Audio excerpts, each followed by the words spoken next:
Salam damai sejahtera saudara-saudara terkasih, pencinta firman Tuhan. Berjumpa kembali dengan Bible Learning with Father Joseph. Saudara-saudara, bagaimana kabar Anda hari ini? Oma, opa, om, tante, ibu, bapak, anak-anak muda, baik luar biasa. Kados pun dikabari pun, saya. How are you today? I'm fine, Father. Thank you so much. Saudara-saudara terkasih, andai kata Tuhan bertanya kepada kita pribadi masing-masing ini, anakku, apa kabarmu hari ini? Kira-kira jawaban jujur apa yang keluar dari hati kita? Bisa jadi ada orang yang mengatakan, Tuhan, terima kasih Tuhan, aku bahagia. Aku mengalami sukacita sejati. Aku merasakan rahmat-rahmat-Mu nyata dalam kehidupanku. Terima kasih Tuhan buat semua kebaikan-kebaikan-Mu. Tapi mungkin juga ada beberapa orang yang mengatakan, Tuhan, aku sedang tidak baik-baik saja. Aku sedang bergulat dengan sakit penyakitku. Aku sedang sedih Tuhan. Aku sedang kecewa. Usahaku gagal lagi Tuhan. Masa depanku belum secerah yang aku harapkan.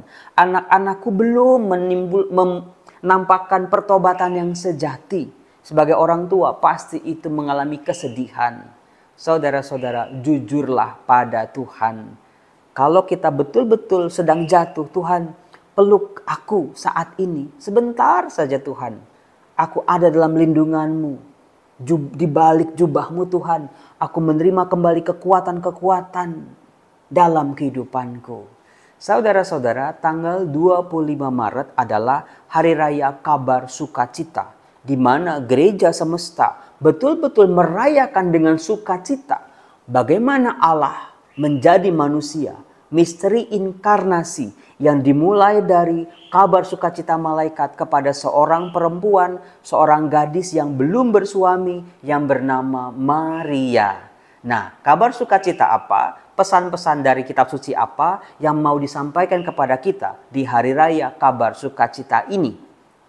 Saya tertarik dengan Mazmur tanggapan yang dibawakan dalam perayaan Ekaristi, kemudian juga bacaan kedua. Ternyata ada benang merahnya yang sangat jelas, di mana pemazmur dari Mazmur bab 40 mengatakan, Ya Tuhan, aku datang untuk melakukan kehendak-Mu. Saudara-saudara, kata-kata ini diulang-ulang dalam perayaan Ekaristi hari ini. Kalau diulang-ulang berarti penting.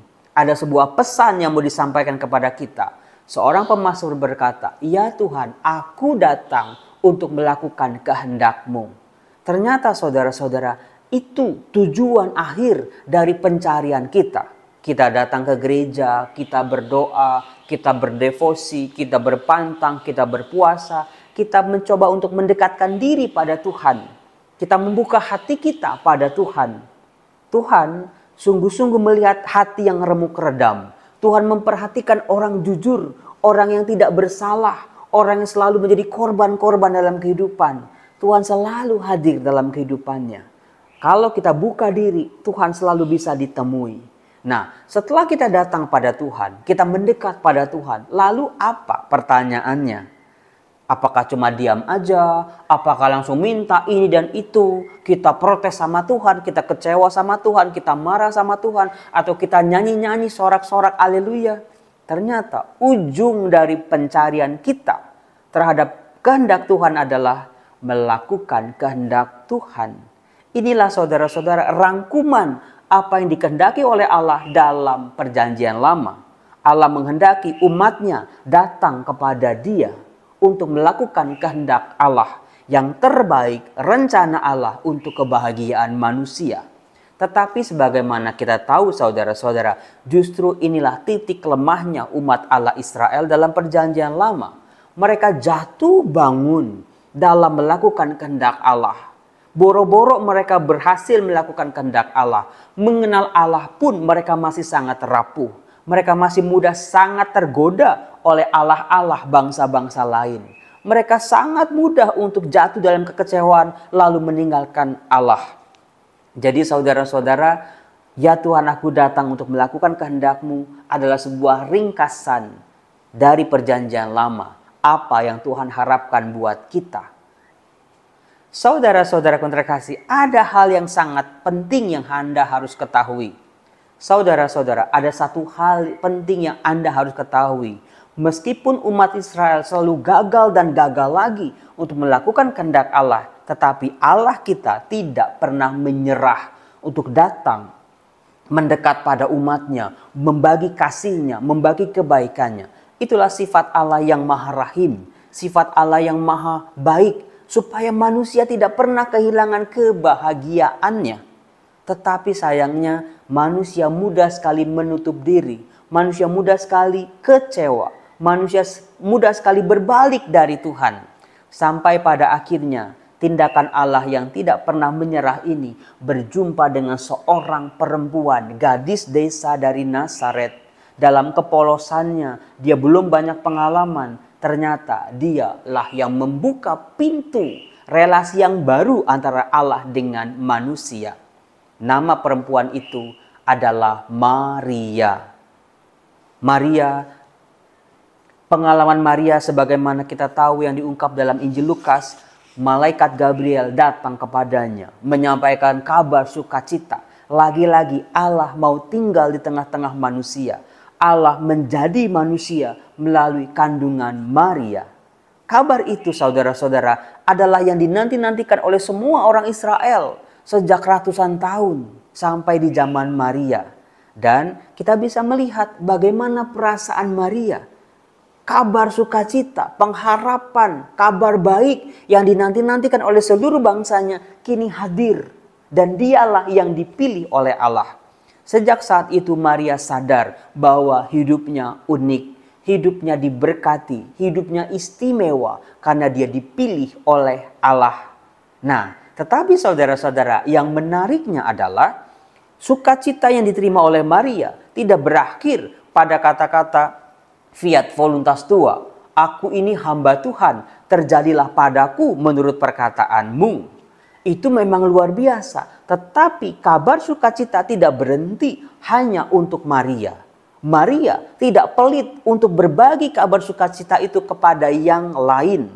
Saudara-saudara terkasih, ini informasi penting buat kita. Kalau kita dipilih Tuhan, kalau kita dirahmati Tuhan, kalau kita diberkati oleh Tuhan dengan kebaikan-kebaikan, rejeki-rejeki, semua kemuliaan-kemuliaan Tuhan, jangan pernah menikmatinya untuk diri kita sendiri. Kita bisa belajar dari Maria.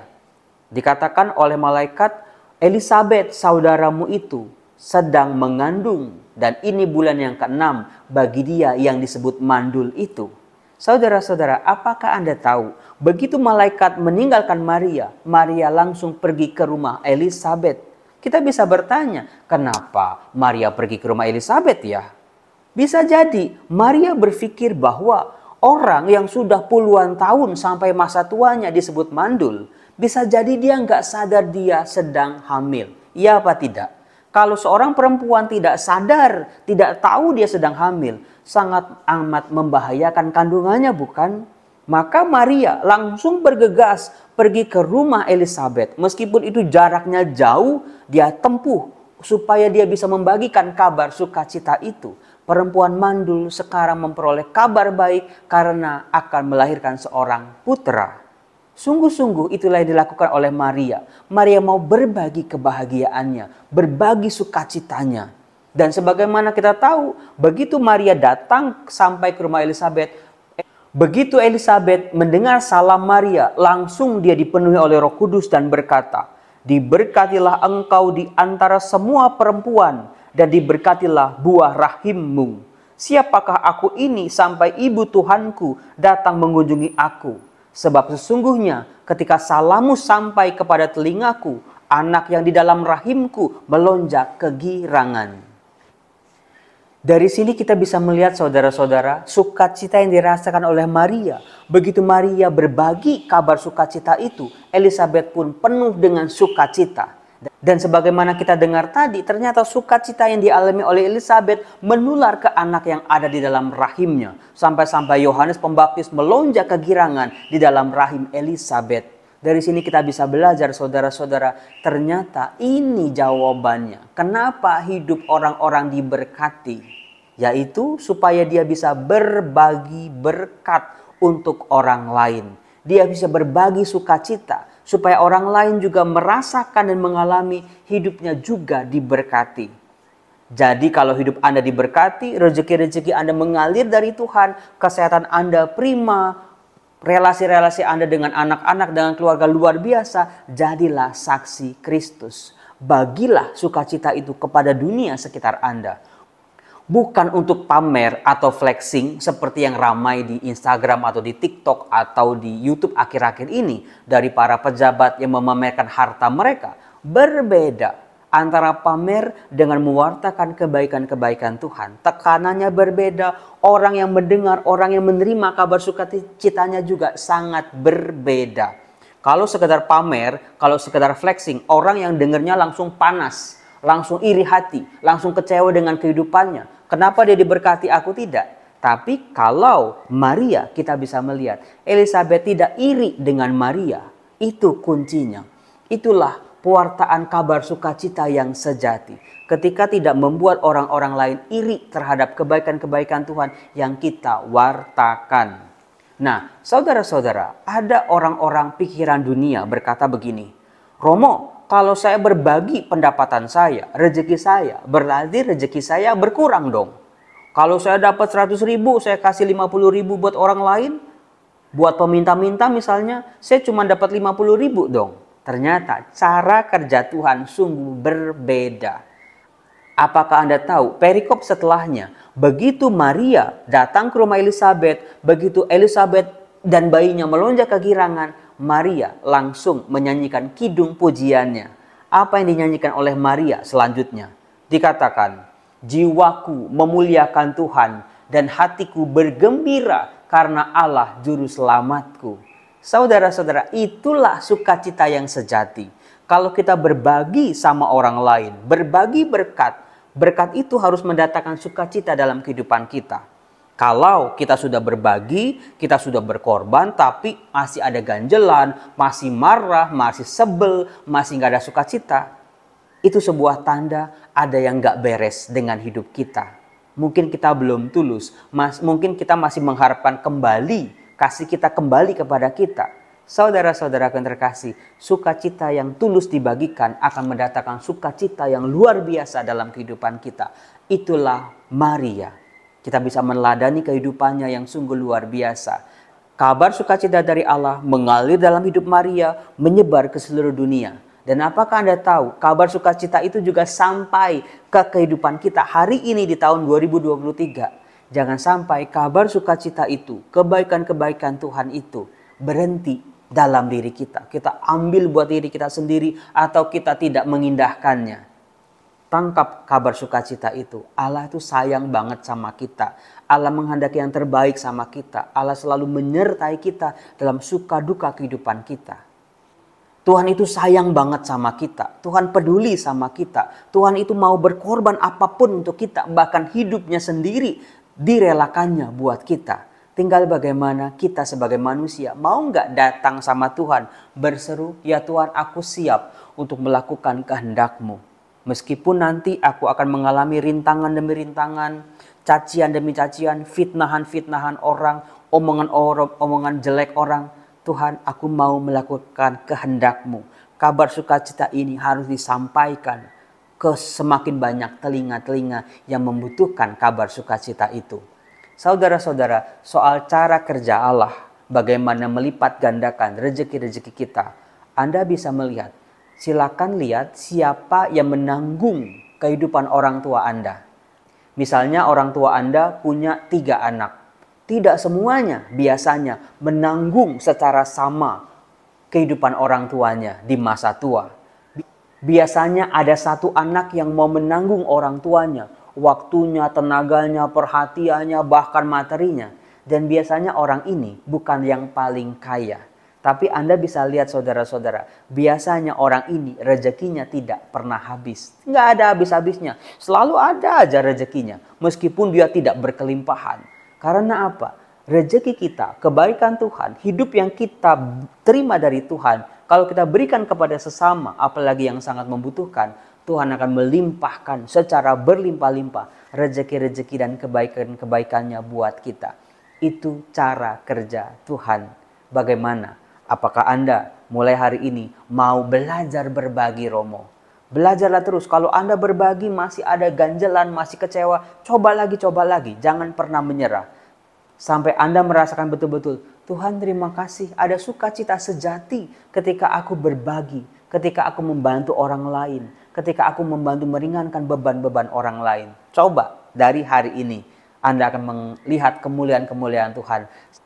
Sampai nanti kita akan bernyanyi, sungai sukacitamu mengalir dalamku. Oh ye, anggur sukacitamu berlimpah dalamku. Dan seterusnya. Salam damai sejahtera saudara-saudara. Selamat berakhir pekan. Semoga Tuhan memberkati kehidupan kita dan memulihkan kehidupan kita. Salam.